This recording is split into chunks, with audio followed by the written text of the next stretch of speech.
for me to have spent my career in the area of diversity and disability, to see the strides that we continue to make, and then to recognize that Langston University has picked up the torch and is going to move it forward, working with all of you and your colleagues. My charge today is to speak about historical and legislative context for Section 21 of the Rehabilitation Act, and then to link that to rehabilitation research, training, and minority entities. I'm sure all of you are just real excited when you saw the topic. Oh my gosh, history and legislation. That's when I will return all of my phone calls and write my notes to my students and staff so that I won't have to really sit through this. But I want to share with you that I find this area particularly exciting because I've lived it. And so I want to take you on a little bit of a journey this morning. And some of you who are in rehabilitation are aware of how we got here today, but most of you would not be aware. So for those of you who have been with me all of this time, just kind of sit through and acknowledge that some folk are not aware of what happened as we went through this. I want to thank you for your introduction. And before we move forward, I have to thank Dr. Moore and his great team. I had the honor of working with them when he mentioned the Delta Sigma Theta sorority distinguished professorship that he was the recipient of. And not to brag, but I just happen to be a Delta also. But I'm not bragging. I'm just noting that. You know. I'm just, as the kids say, I'm just saying. Just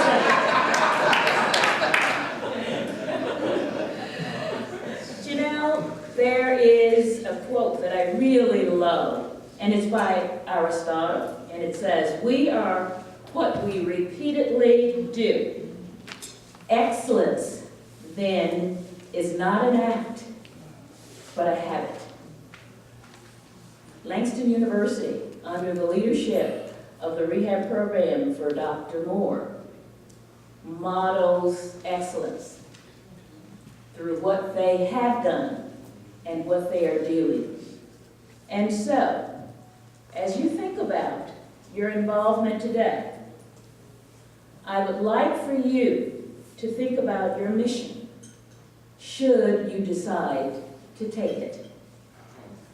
Your mission will be to work with Langston University's Rehabilitation Research and Training Center at your university and within your community to broaden and expand rehabilitation research, which leads to greater service and responsibility and accomplishments for people of color. The need is great, and each of you at your individual institutions have an obligation and a responsibility to be engaged in the solution. And I like to think about taking your mission because it requires a commitment. And I understand you have many, many commitments. But leaving behind people with disabilities and people of color is not something that we want to see happen. When I think about where we have come, I think about isolation, not being a part of, being looked at as something undesirable. Relating that personally to you, to me in the past. Undesirable. No one wants to look at disability And certainly, no one wants to look at disability among people of color. That is no longer true. However, the challenges remain, and they remain very powerfully. Research for me is an active process. And I like to think about it that way because so often we think about it as being pretty dull and pretty straightforward, and whatever you find, you find. Yet, the vital need for research related to the areas that Dr. Moore has outlined are critical. We should focus on those kind of research activities that move us forward in the human experience and that serve to better get people with disabilities and people of color into the mainstream so that they become contributing members of society. So, research for research's sake may be okay for some, but those that really focus on the human condition and making it better will indeed be notable. Also, when we think about this, higher education is vital for research and for making things better for all of us. Each of you at your individual institutions recognize being on the cutting edge of so many of the accomplishments that happen. Your students, your faculty, your colleagues, your community partners are all a part of being engaged in research. Now, whether we are doing it in a scientific manner or if we're just talking about it, we're constantly engaged in some form of research. When we think about the charge that Dr. Moore has put before us, technical assistance, knowledge translation, cooperation, inclusion, diversity of methods, all of these are essential components of what you do on a regular basis. We're looking at ways in which to expand what you do. How did we get to this important place in time? Wow, I smile when I think about this because there are so many folk that I stand on their shoulders, which means all of us do. And I never want us to forget that. And so often we're so busy that we don't look back. But we could not be here if we did not have others who have moved us to this particular place in time. Never forget. I have so many friends who are sending in their DNA and who are doing Ancestry.com to find out where they came from. Well, this is our DNA and our Ancestry.com today. We're going to talk about where we came from. Think about this. Think about it. I love Maya Angelou and what she stands for. And one of my favorite quotes by her says, "People who face life with passion encourage others to live their lives with spirit." Your mission, should you decide to take it. As I stand before you today, I am especially touched by the evolution of research in diversity and disability and the commitment of so many who have brought us here today. And for Langston University, keeping diversity and disability on the forefront as a mighty and positive force that will impact the lives of so many.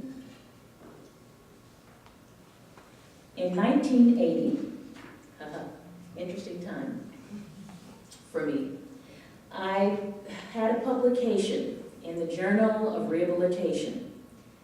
And when this was published, it was an interesting time. And we're going to start there and then we're going to go back a ways. But I want to share with you why I was smiling earlier and why I took a moment just to breathe in all of you.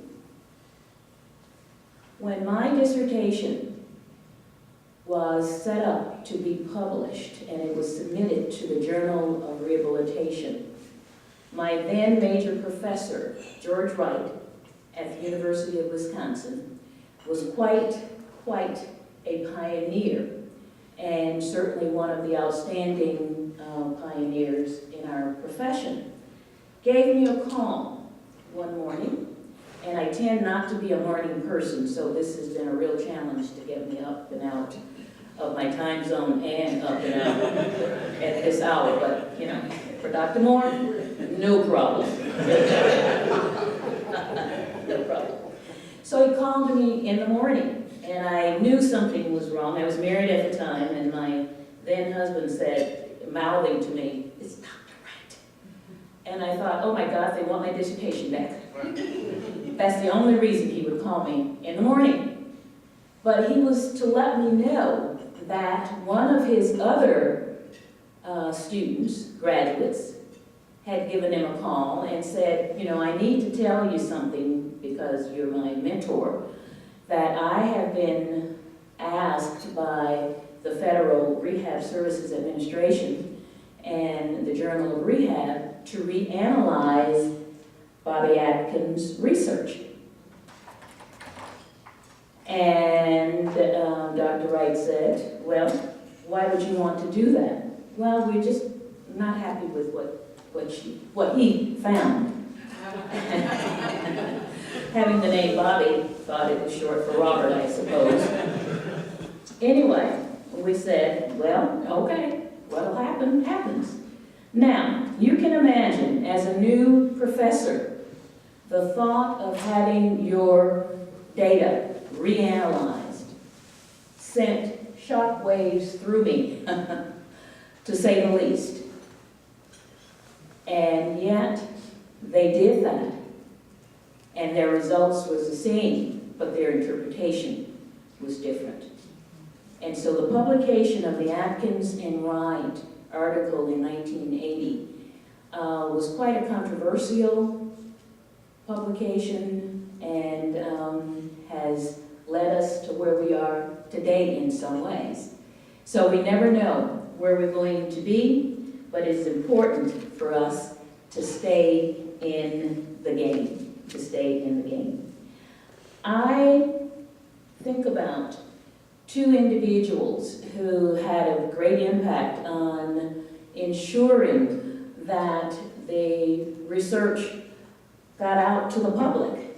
And those two individuals, Mr. Vernon Hopkins and Mr. Henry Williams, were pioneers and advocates for diversity and disability back in the day when it was truly not popular, okay? Just not popular.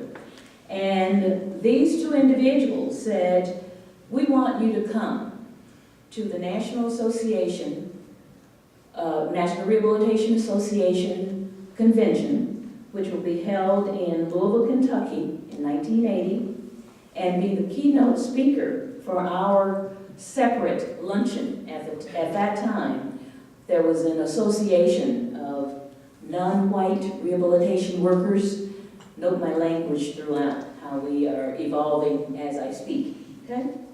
And I can't tell you, I was so excited to be able to do this. And I was so nervous because I kept thinking, oh my goodness, what if the audience has the same response that the profession has seemed to have had at that time?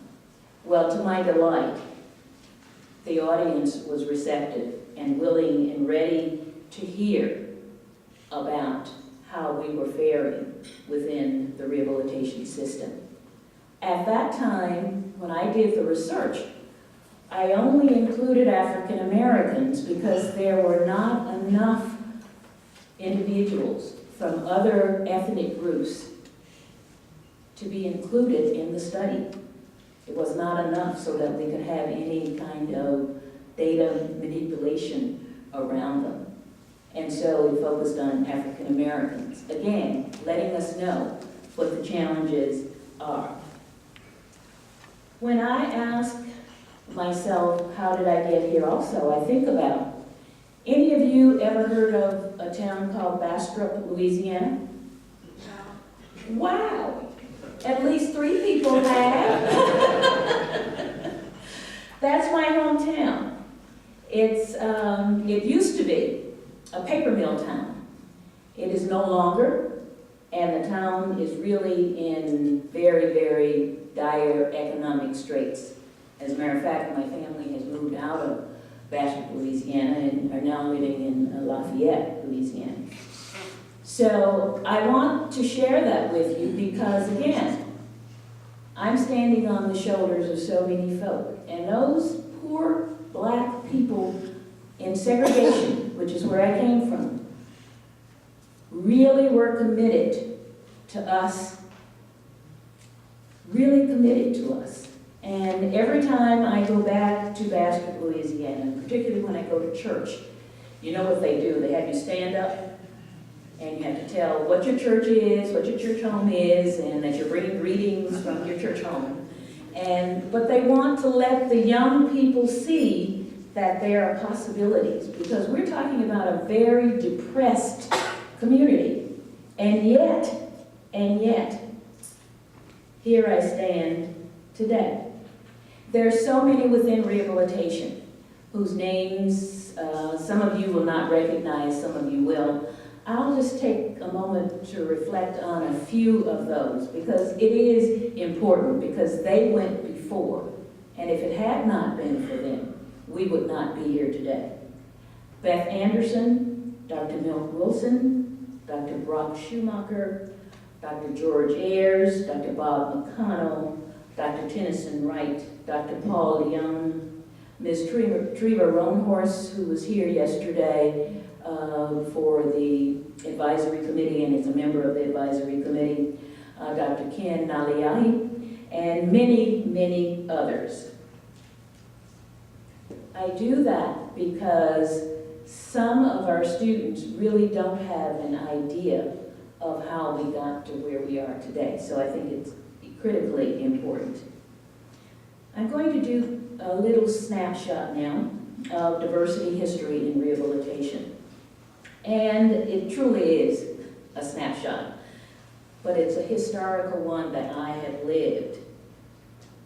One of the earliest publications that I could find about people of color in rehabilitation was in 1938 in the Journal of Negro Education, Wilkerson and Penn. And it was regarding, and I love this title, the participation of Negroes in the federally aided program of civilian vocational rehabilitation. Note the language. Negroes, civilian, we have federally aided program. In 1969, Resolution 14, it's called, 9 members, African Americans, of the National Rehabilitation Association, not the National Rifle Association, decided enough, okay? Enough.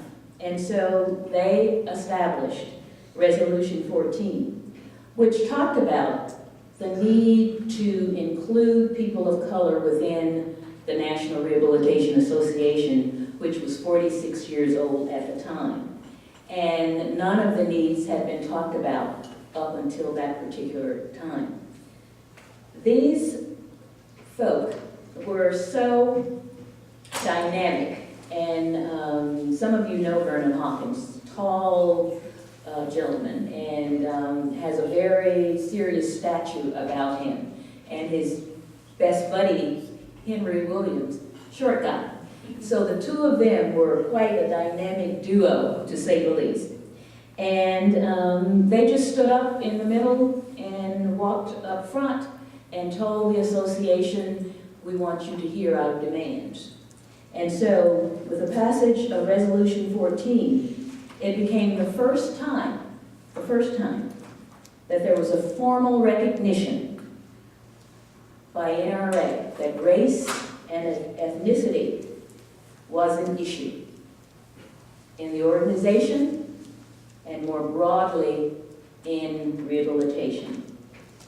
This recognition eventually led to the establishment of the National Association of Multicultural Rehabilitation Concerns, which is a division of the National Rehabilitation Association. When I think about this, it started with so many folk who wanted to engage in moving us forward and who were able to take up the mission. A number of watershed events occurred during the 1980s and later that were linked to the Atkins study and further accentuated the need for attending to minority populations, dealing with research, training, and minority entities. Jackson State University and Tuskegee Institute held conferences during this early period to focus exclusively on African Americans and the needs within rehabilitation. It was also during this period that the Research and Training Center at Howard University was undertaken, and it was funded by the same federal group that is funding the Langston University Research and Training Center. So we see that there has been an ongoing commitment to this kind of work within rehabilitation, and I'm happy that our federal partner is here and can continue to support the work that is going on. I've served on the advisory committee for Dr. Walker, the late Dr. Walker, and she was one of these truly committed individuals. Dr. Walker never slept. Her staff said, you know, they'd get calls at all times of day and night with a thought that she had, something that she felt important for them to get done.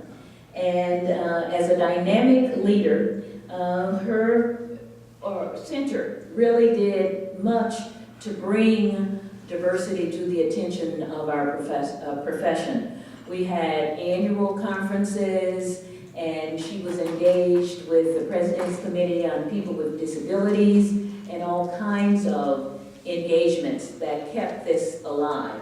She was a whiz at building resources and getting people to work together. And I see that kind of legacy continuing with Dr. Moore and his staff. It is so important that we note that Dr. Walker was engaged in this process because it was the only federally funded research and training center with the direct responsibility to look at people of color. At the same time, 2 other research and training centers started a little bit later, focused on Native Americans. And Dr. Priscilla Sanderson and Dr. Marilyn Johnson were heading those up at the University of Arizona and Northern Arizona University. At the same time, there was a service organization on the Navajo Nation under Ms. Treva Roanhorse, who I mentioned before, dealing with Native Americans, services to Native Americans. The National Council on Disability is an independent federal agency that is charged with oversight related to disability and the federal government. And they noted at the same time the needs for diverse population. At that juncture, it was under the directorship as the executive director of Ms. Ethel Briggs. And it continued to be a priority throughout her leadership as director through 2006. So your mission, should you decide to take it, is to be a pioneer and a leader. Exciting legislative mandates. 2 pieces of legislation have had a true impact on how we got here today. The first, Section 610J of the Individuals with Disabilities Education Act, but the one that really is related to why we're here today is Section 21 of the Rehabilitation Act amendments of 1992, and Dr. Moore briefly noted that. Now, when you think about this, in the 1992 amendments to the Rehabilitation Act, Section 21, my seminal research data was used to help support the significance of disability needs in rehabilitation. Both NIDR and the Rehabilitation Services Administration, RSA, are responsible continually for its implementation. Both of these pieces of legislation are the results of the late Congressman Major Robert Odell Owens. He was then the chair of the subcommittee on select education from New York. I had the honor and pleasure of working with him and his staff, Dr. Zueza, and his wife, Maria Capril, and he was passionate about higher education and minority entities. And without him, we would not be here today. Without him, we would not be here today. One of the things that I remember from him, we were discussing lack of funds and no money and that kind of thing. And he was a rapper in Congress, okay? Dynamic guy. And he stood up, we were at a table discussing, and he stood up at the table and he said, "I don't want to hear that there is no money." He said, "There is always money. It's how we choose to use the money." That has stuck with me because so often we hear in rehabilitation, particularly when it comes to people of color, "Well, we just don't have the money. We're interested." But he said there's always money. And I think if we look around and see how we operate, we start to get a sense that somehow we find the money when there is the commitment, to the agenda that is being put forth. The Rehabilitation Culture Diversity Initiative was an outgrowth of Section 21, and it was housed at San Diego State University, and I was coordinating that.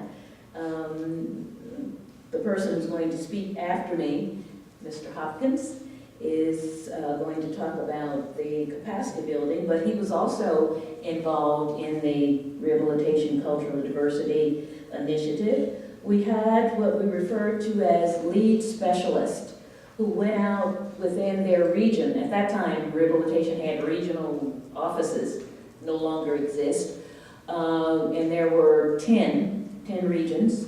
Within the regions, each one went out and did some of the groundwork to start to get the soil ready for diversity and disability within rehabilitation.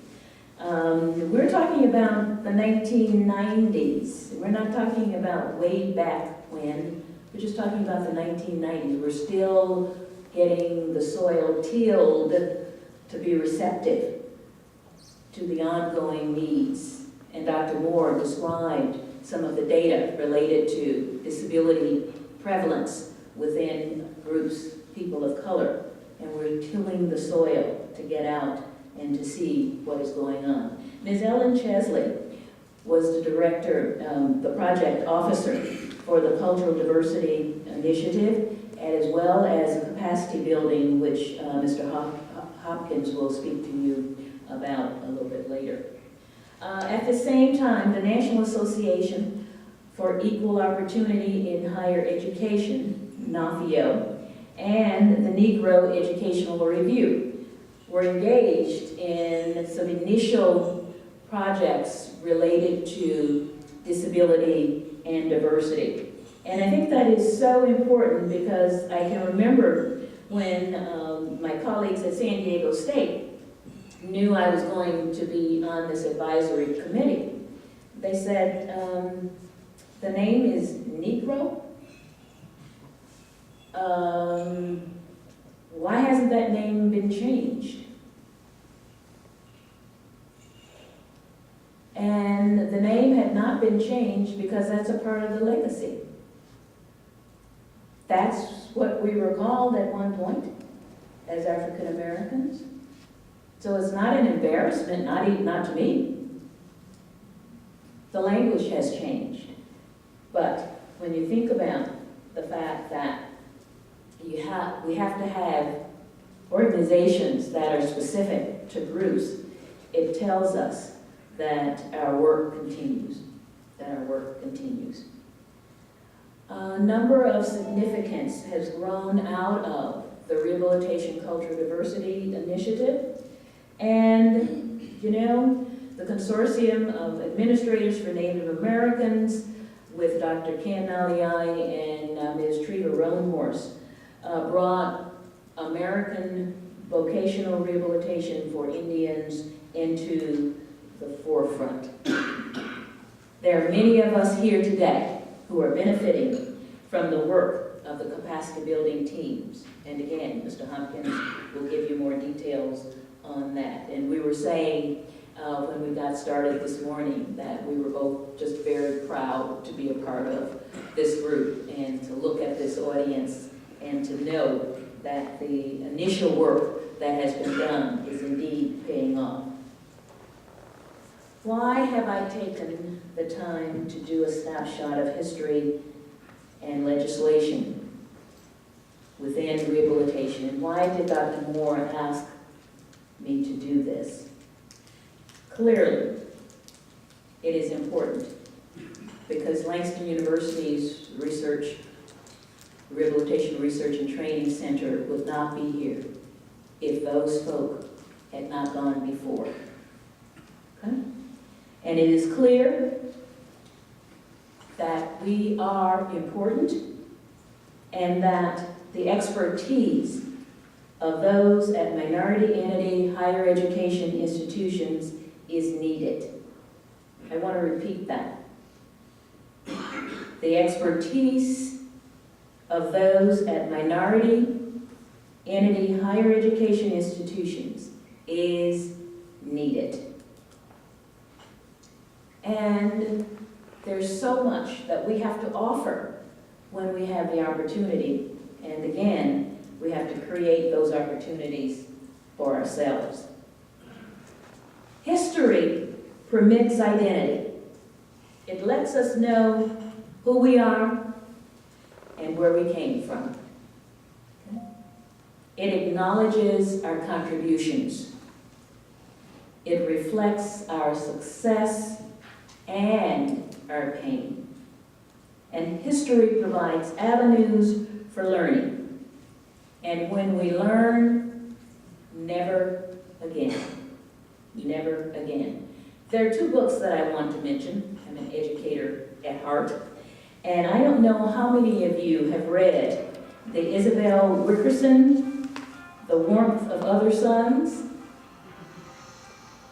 It will blow your mind.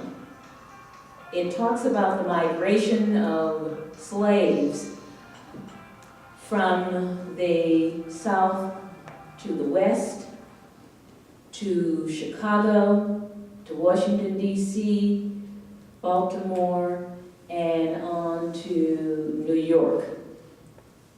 And part of what happened when I read that was I was thinking about the other people who made that migration. I was a part of that migration as well. Leaving Bastrop, Louisiana, going to the University of Wisconsin. Think about what that kind of shock would be for an African American. And so many of us have been trailblazers to get to where we are today. And we need to acknowledge that because, again, those who are coming behind need to be aware that they have a mission, and it is important that they take up that mission. And when I read that, I thought about the railroads, which were basically a part of the reason why we ended up in those communities, because we could steal away and get on the train and get out of the South. And it makes me proud to be an African American when I think about the trailblazers who went before and what they were willing to do and the missions that they were able to take up so that we could be here today. We should never forget, never ever forget. The second is a book by Wilma Mankiller. Can you imagine having that last name and trying to date? Mankiller. Native American. She was a chief, one of the first chiefs. And her book is Every Day is a Good Day. That morning when Dr. Wright called me, I was not thinking that that was a good day. But standing here this morning, it was a great day. It was a great day. And so when we look at some of the issues that we are faced with, I don't want us to give up. I want us to collaborate, pull together, and move forward continuously. Read the book, The Warmth of Other Suns. And if you're not motivated to do better, to do more, you will be embarrassed for yourself because of what went before us being here. Janelle, when we think about the kind of legacy that happens, we have to be a part of change, and we must be the change that we desire. I love this little kid. I love this little kid because this little kid expresses me. There have been so many times when I have felt just like this little kid is looking. Just want to scream, and sometimes did cry. And yet,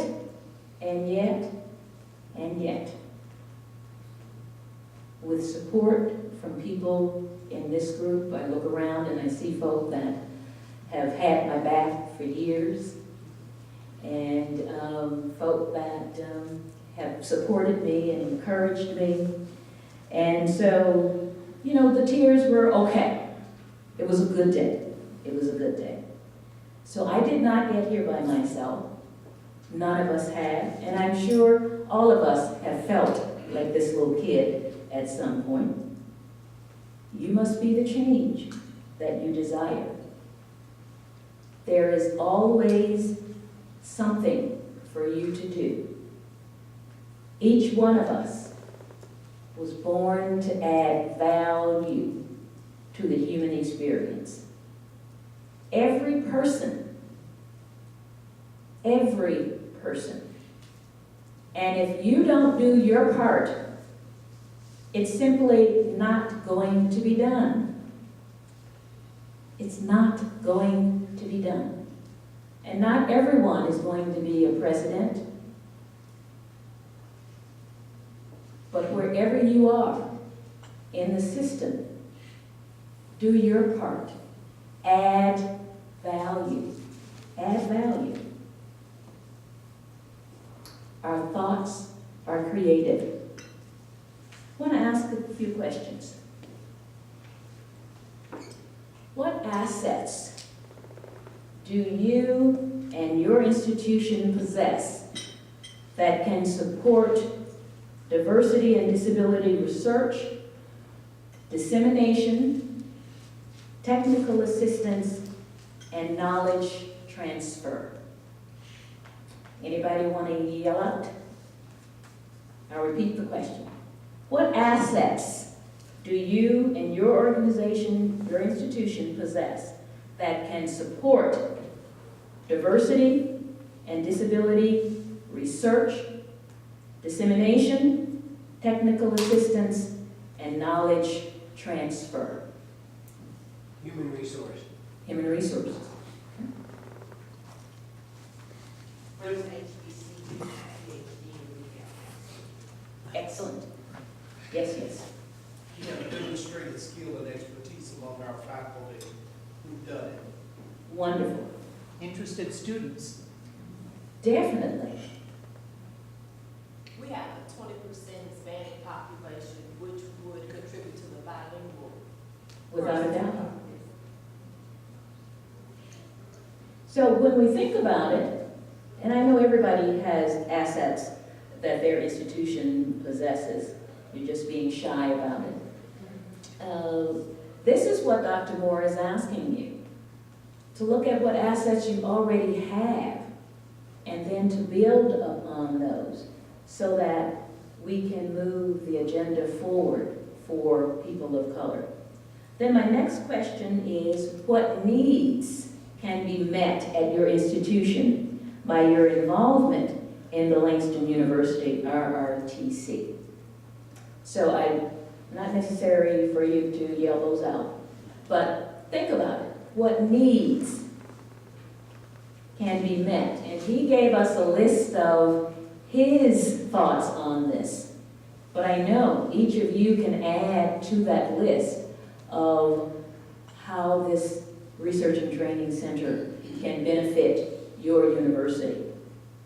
I know our federal partner is going to talk about expert panel review, but within the context of the history and legislation, peer review or expert panel reviewers that are people of color has changed who we are in rehabilitation.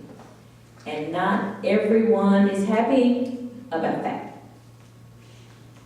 We have those individuals who feel that it's not fair that all of these minority entities are involved in rehabilitation grants and receiving funding.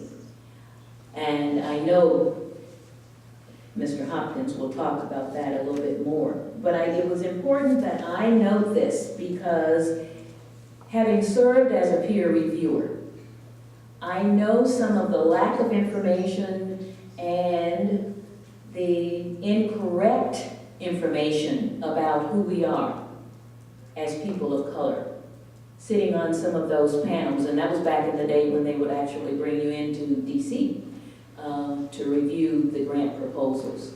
And having people with disabilities on peer review panels or expert panels is also critically important because we know the needs and we know quality when we see it. We don't just review a grant based on the fact that it is from a minority entity. We look for the excellence that is there.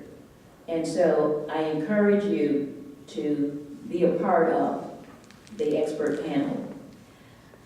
I want to do a reminder, and again, you can tell I like quotes, right? One by Dr. Martin Luther King Jr.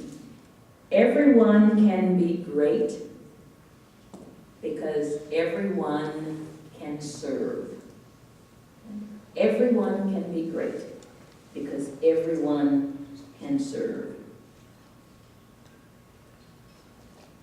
If each person here took this information back, and the challenge has been posed before, to your university, and there's someone there who is interested in this area, and as leaders with your support would certainly be happy to be engaged so that we can again move the agenda forward. History, legislation, and minority entities. When I thought about how this all fits together, I thought about Henry Ford quote when he says, "Whether you think you can or think you can't, either way, you're right." Whether you think you can or think you can't, either way, you're right. So when I looked at and thought about history legislation and minority entities, I saw it as, number one, collaborative. Number two, highly complex. Number three, ongoing from a historical perspective. And number four, powerful. And number five, highly needed. Highly needed. I really appreciate your patience as you listen to me take you down memory lane and think about each one of you has a similar story to share. And it's important that we do this, and through the publications that will come out of the research that's going to go on over the next 5 years and beyond, we'll get the message out into the mainstream. Because within rehabilitation, so many of the reports and the work that has been done is not in the mainstream journals. It's sad to say, but that is our reality. So much of what was done at Howard University had to be done through monograms, not through the journals, because the journals were not accepting what we did. And I can remember, I was at the University of Wisconsin before I moved to San Diego. One of my colleagues had the audacity to ask me, "Why do you want to do all of your research on Black people?" And I responded by saying, "While you were doing all your research on white people."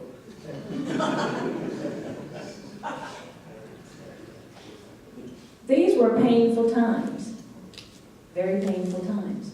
And so your mission, should you decide to take it, is to be engaged in the process. And I know you will, because you're here. You've taken the time out of your busy, as presidents and vice presidents and provosts and all of the jobs that you have. I have a sense of what your responsibilities are and the commitments on your time, but you're here. And so I want to personally thank you, because you've given me the opportunity to reinforce that every day is a good day. Thank you.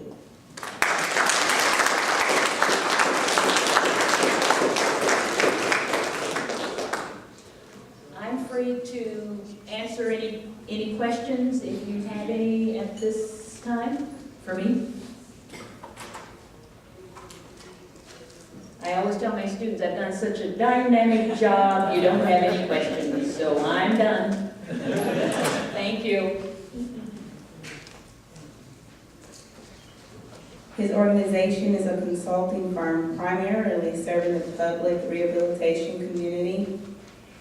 The firm specializes in organizational design and development with emphasis on disability and diversity. DHA provides planning, design, and evaluation services to organizations in the areas of management leadership, human resource management, human resource development, disability issues, ADA compliance, marketing, proposal development, managing diversity, strategy planning, and other organizational development areas. Through his nonprofit organization, Rocky Mountain Technical Assistance and Consulting Center, Dan serves as the national coordinator for the Rehabilitation Capacity Building Project. This project is an incentive of Rehabilitation Services Administration aimed at bringing traditionally underrepresented populations into the public rehabilitation program. The RCBP focused primarily on skill development for grant writing, as well as grant and program management. The mission of the project is to enhance the capacity of minority educational institutions, minority-controlled agencies serving minority populations who have disability to compete for, acquire, and manage RSA and NIDER grants, contracts, and cooperative agreements. In this effort, RMTACC has assisted in the development of 36 new rehabilitation programs on HBCUs, HSIs, and American Indian Tribal Colleges campuses. These programs have received more than $152 million in grant funding. Dr. Daniel Hopkins.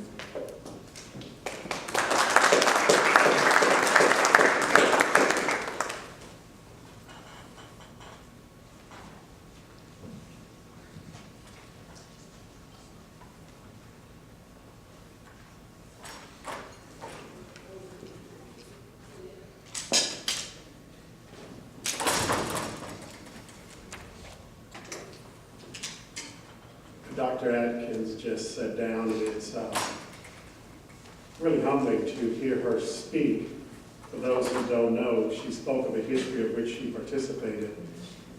It's really moving for all of us who know her to hear Bobby speak about that history, because we tend to credit her with that history to a very large degree, and so she did not nearly give herself the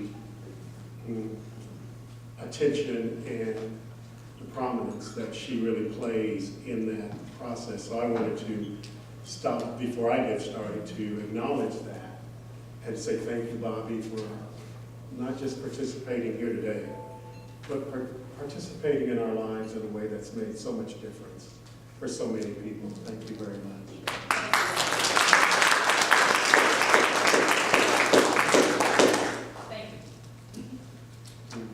It's a privilege to be here this morning, and a matter of tremendous, tremendous pride and joy to participate with Langston University Rehabilitation Research and Training Center and all of those who are engaged in that process as partners and collaborators. To just be a part of this, for this to even exist, is just a thrill. But before I get going, I'd like to check my orientation, make sure I'm not facing my back to the crowd. Yeah, that's happened before. You know, I had a practical joker take me to the stage and, chose not to tell me the orientation. So we want to start right. I'm going to rather than assuming, I'm going to ask, is half the room to my right? Yes. Okay, so the other half's to my left? Yes. Kind of, sort of? Yes. Okay, so am I looking down the middle aisle? No. Oh, I'm looking more to the right? Left. More to the left? Yes. Okay, thank you. I just don't want to leave anybody out. No professor be left behind.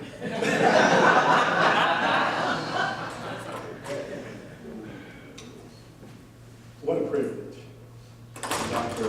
Montgomery spoke this morning, the academic chancellor at Langston University, and it was just wonderful just to have him up here for the number of years that we have been associated. Dr. Moore, who spoke, and just his emergence in this field has been something to watch, to participate with. I consider Dr. Moore a close friend as well as a cherished colleague, and I think we share a kind of mentoring of each other in many different ways. So I'm grateful to him for the privilege of participating in this process as we have participated together on many things over the years. And of course, my dear friend and cherished colleague, Bobby Atkins. I have so many friends out here just to be part of this. How thrilling it is to see Dr. Bruce Reed from Pan American, one of the large programs that started through this process, and Dr. Talley and Dr. Yolanda Edwards, so many others who are here, who just a joy for all of us, the University of Arkansas Pine Bluff and North Carolina A&T and the other places that are represented that where programs did not exist, but now do. But I'd like to frame my comments this morning with a couple stories, if I may. I serve now as the executive director of a nonprofit and president of my own organization, a consulting firm. But prior to that, I was parish priest in an Episcopal church in Denver, Colorado. In 1985, I left seminary in New York City and went home to Denver to begin that process of taking over as rector of that parish and as a community leader in that particular area. While at General Theological Seminary of the Episcopal Church, United States of America, I was really privileged to have one of those distinguished scholars who's truly a distinguished scholar. His name is Archbishop Desmond Tutu. And I was able to work with Bishop Tutu as his personal assistant for 6 months, which time we were able to work with him both in the United States and in South Africa. And I was actually there and able to arrange and physically set up his press conference when he won the Nobel Peace Prize. And it was really funny to me to think about Bishop Tutu. We had a podium about this size, but any of you who met Desmond Tutu know that he is short in stature. And I had to go and find some items out in the back hallway to build a platform so he could stand behind the podium and be seen over all those microphones. And I thought, how amazing to think that this man who's so short in stature is such a giant among humanity, and the way that he carried it out. Well, one of the things that came out of that is with my arrival in Denver, shortly after being there, getting there, the 10th anniversary of the Soweto massacres occurred. And I was asked by folks in Bishop Tutu's office to arrange a commemorates there in Denver for the Soweto Day observance. And my bishop at the time agreed, and so we set up a remembrance that brought people from many parts of the nation to Denver for this observance. And it was pretty exciting for me to do as a new priest at that time, but exciting because of what it represented. An opportunity to talk about apartheid, which has passed now, but so many people in this group are of an age that you probably remember. And you know, I feel like I'm being remiss. Let me stop for a moment. Because of age, I don't know about you, but you've been sitting a while. Does anybody need to stand to get those joints loosened or blood flowing? If you do, let's take about 60 seconds to let you do that. I know what age does.